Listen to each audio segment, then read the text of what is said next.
श्री कृष्ण कहते हैं, तुम्हारे बीते हुए कल को तो मैं ठीक नहीं कर सकता, लेकिन तुम्हारे वर्तमान में अगर तुम्हें अच्छा कर्म करोगे तो मैं तुम्हारे आने वाला कल ज़रूर उजागर करूँगा। आज के ज़माने में कोई अपना नहीं होता, सिर्फ लोग तब तक साथ देते हैं जब तक उनका स्वार्थ होता है।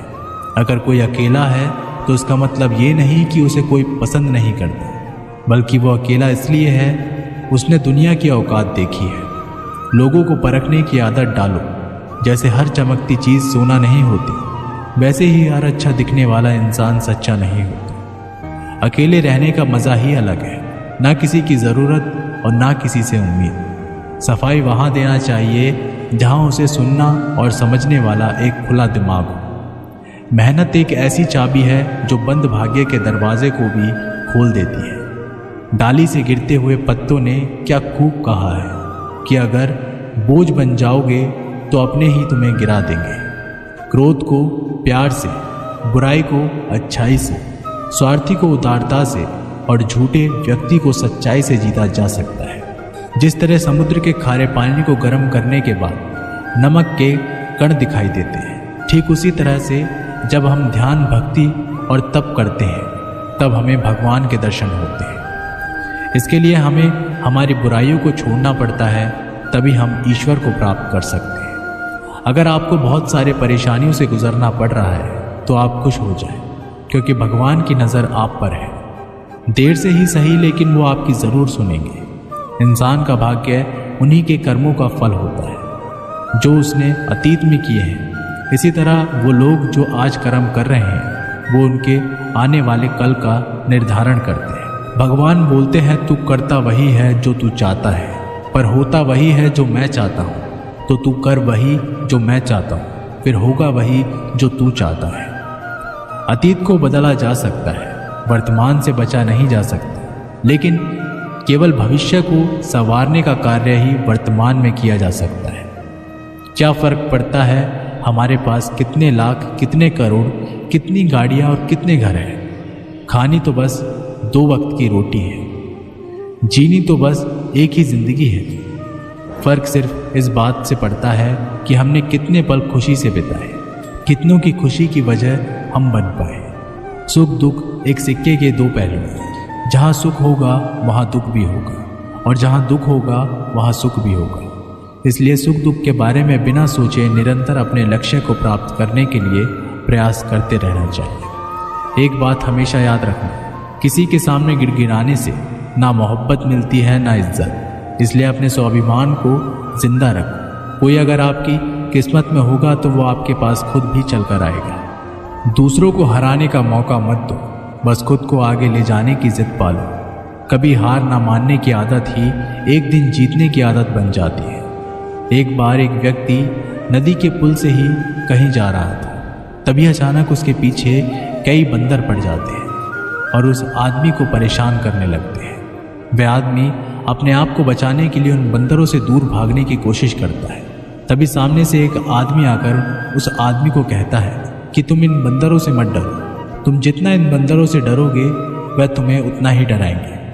तुम इनका डटकर सामना करो। तो वो आदमी उन बंदरों का सामना करने के लिए उनकी तरफ देखता है और उन बंदरों की आंखों में आंखें डालकर चिल्लाने लगता है और सभी बंदर वहाँ से भाग जाते हैं। हमारे जीवन में भी नकारात्मक विचार इस बंदर की तरह है। जितना हम इन बंदरों से डरेंगे उतना ही पीछा हमारा करेंगे, और जैसे ही हम इनका डटकर मुकाबला करेंगे वह भाग जाएंगे। सिर्फ 2 ही चीज़ मनुष्य के भाग्य का निर्माण करती है। पहला, स्वभाव। अगर आपके स्वभाव में अच्छाई, विनम्रता और गुण है तो आपका भाग्य चमकेगा। अगर आपका स्वभाव क्रोधी है, आलसी है, तो आपका भाग्य बिगड़ना अनिवार्य है। इसलिए आपके स्वभाव को मधुर और आकर्षित बनाइए। दूसरा, आपकी वाणी बोलना तो आदमी 2.5 साल की उम्र में ही सीख जाता है, परंतु कब, कहाँ, कैसे और क्या बोलना है उसे ये जिंदगी भर भी समझ में नहीं आता है। जिसे ये बोलना आ गया कि कब, कहाँ और कितना बोलना चाहिए, समझ लो उसे सफल होने के लिए कोई नहीं रोक सकता। पिता से बड़ा कोई सलाहकार नहीं, माँ की छाँव से बड़ी कोई दुनिया नहीं, भाई से अच्छा कोई भागीदार नहीं, और बहन से बड़ा कोई शुभचिंतक नहीं।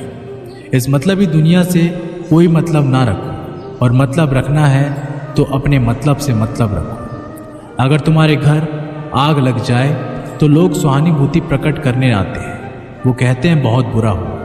और अगर तुम्हारा घर बड़ा हो जाए, एक और मंजिल बन जाए, तो कोई तुम्हें बधाई देने के लिए नहीं आता। ज़रा सोचिए कि जब आपके साथ कुछ अच्छा होता है तो कोई कहने नहीं आता कि अच्छा हुआ जानकर खुशी हुई, मगर आपके साथ अगर कुछ बुरा होता है तो ज़रूर कुछ लोग आकर ज़रूर कहेंगे अरे सुनकर बुरा लगा। अगर जब वो कहते हैं कि अरे बहुत बुरा हुआ, तब तुम जानोगे कि वह तो सिर्फ मज़े ले रहे थे। दुआएं मांगने से किसका भला होता है, मिलता तो वही है जो हमने बोया होता है। तुम नीचे गिर के देखो, कोई भी नहीं आएगा उठाने, तुम ज़रा उठकर तो देखो, सब आएंगे गिराने। एक बात हमेशा याद रखना, अगर शराब की दुकान पर बैठकर दूध पियोगे तो तुम्हें शराबी का ही दर्जा मिलेगा, और किसी मंदिर में बैठकर शराब भी पियोगे तो तुम्हें एक संत का दर्जा दिया जाएगा। इसलिए आप किसके साथ उठते बैठते हो ये बहुत मायने रखता है। जब एक इंसान का भगवान पे शक नहीं हक हो जाता है तो मत पूछो फिर कैसा कैसा चमत्कार हो जाता है। जो अब तक नहीं हुआ वही हो जाता है, बन के रोशनी वो सारा अंधेरा दूर हो जाता है। जो भीड़ में चलते हैं वो भीड़ में कहीं खो जाते हैं, जो अकेले चलते हैं इतिहास वही बनाते हैं। इतिहास गवाह है अकेले चलने वाले के पीछे ही भीड़ खड़ी होती है।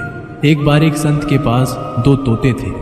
एक दिन एक आदमी उस संत के घर आया, दोनों तोते अलग अलग पिंजरे में बंद थे। जैसे ही उस आदमी ने उस संत के घर में प्रवेश किया तो एक तोते ने बोला, राम राम, आपका स्वागत है, आइए बैठिए। उसको देखकर बहुत खुशी हुई। ये सुनकर उस आदमी को बहुत अच्छा लगा। अरे वाह, ये तो कितना मीठा बोल रहा है। फिर उस आदमी ने दूसरे तोते की तरफ देखा।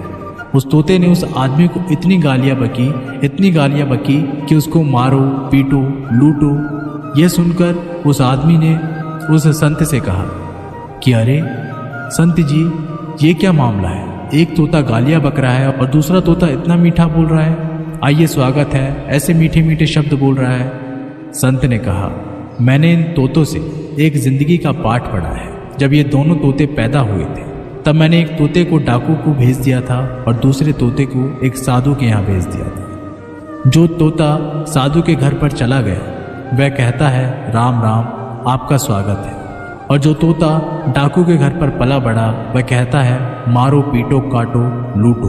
तोता एक ही है परंतु अलग अलग पर्यावरण में पले हैं। इसलिए ये बहुत ही महत्वपूर्ण है कि जीवन में हम किसके साथ उठते बैठते हैं हमारे जीवन पर बहुत प्रभाव डालता है। अपने आप पर विश्वास करो, तुम्हारे अंदर कुछ ऐसा है जो हर बाधा से बड़ा है। बदल जाओ वक्त के साथ, या फिर वक्त को बदलना सीखो। मजबूरियों को मत कोसो, हर हाल में चलना सीखो। दिखावे से तो केवल लोगों को खुशियां दी जा सकती हैं, भगवान तो केवल नियत देखते हैं। हम आशा करते हैं कि दोस्तों आप लोगों को ये वीडियो पसंद आई होगी। मिलते एक नई वीडियो के साथ, तब तक के लिए अपना ख्याल रखिएगा। जय श्री कृष्ण।